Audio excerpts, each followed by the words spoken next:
Ola, vide, que vos estou esperando. Para que vexáis aquí a artesanía do cadeireiro de Torquia.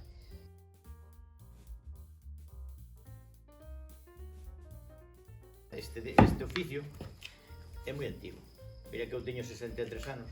Meu abuelo xa o facía, meu pai tamén e meu abuelo tamén. Así que imagínate que ten casi 200 anos. Cadeiras, sí, e algún banquiño, pero máis que nada eran sillas de 3 tipos ou 4. Sillós, sillas de comedor, sillas de costura, reclinatorios e sillas de colegio. Entonces isto, pues mira, antes vendíase moitas de colegio. Meu pai facía moitas sillas e meu abuelo mandabas para Coruña, para Betanzos, a zona de Sarria comía moitas sillas de colegio, moitas sillas. E pois encargos para viviendas, sillas de comedor. Isto é todo artesano, todo madeira pura e dura 100% e traballo artesanía, mira, que de aquí podemos sacar un pé para unha silla.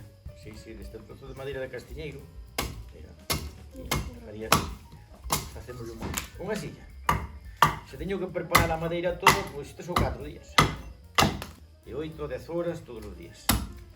Pero non sabes, isto, para poñerte a facer sillas, primeiro faz unha cousa, despois faz outra, ordenas, non sabes? E neste pueblo que a Tordia, pois había, que eu lembre, os 9 ou 10 silleiros, cadeireiros. Entonces, pois, algún día daba gusto.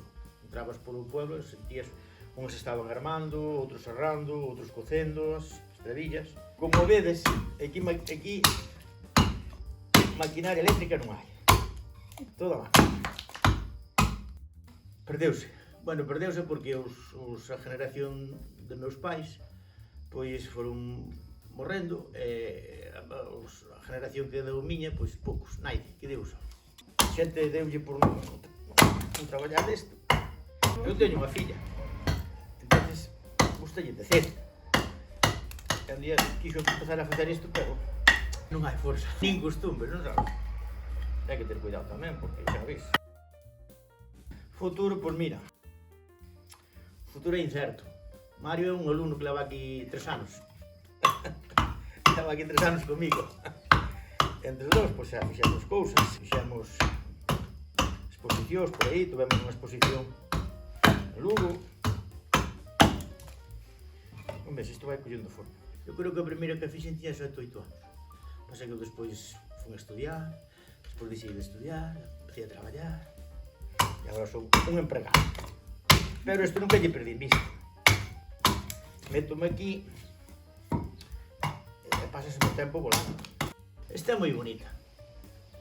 Te xuro de verdade que é moi bonita porque as xungas hai que recollelas agora no mes de agosto, setiembre.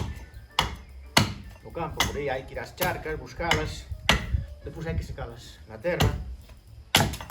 Para min é unha maravilla. Entonces, pero a xente, claro, hoxe algún día este oficio, como aquí nesta casa había vacas, pois era, digamos, como unha axuda extra. Pero unha extra larga,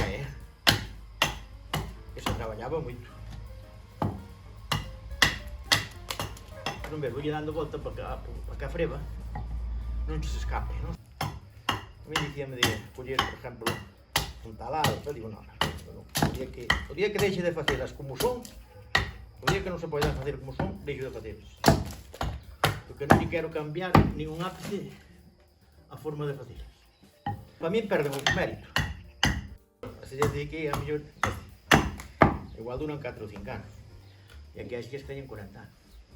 Nesa casa da entrada había un señor que xa falleceu con 97 anos, era silleiro. E nesa casa de arriba había outro. Nesa casa de frente había outro. Aquí outro.